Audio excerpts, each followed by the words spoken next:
What are some of the warning signs that we should be looking for as parents? Often counting calories or being more obsessed with nutritional facts. This is something new for them.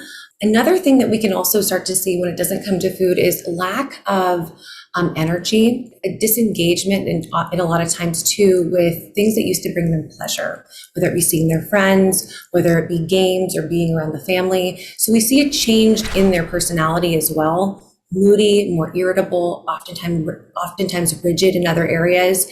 And these are just a few of the warning signs depending on what the person is struggling with.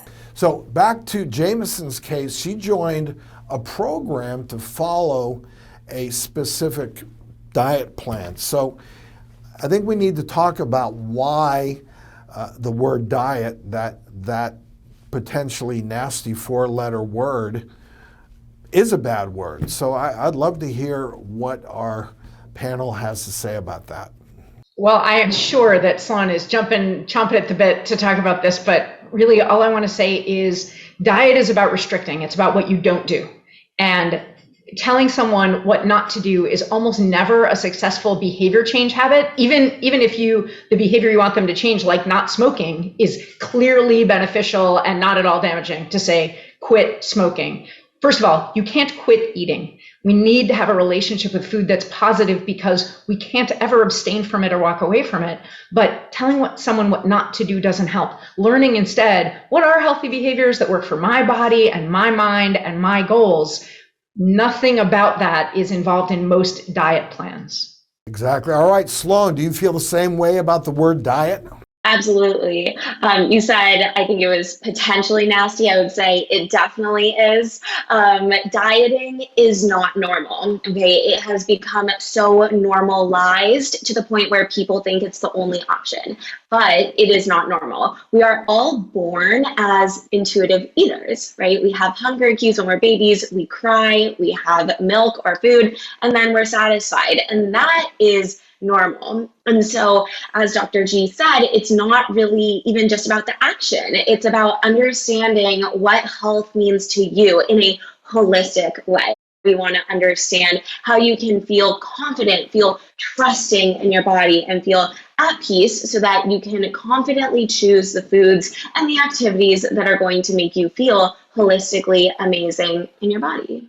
Dr. G, it's not just ourselves we should be focusing on. We also have to think about those who are caring for teens. We touched on that briefly when it comes to eating disorders. I said right at the beginning that it takes a team. It needs everybody on board and understanding the nuances of dealing with this.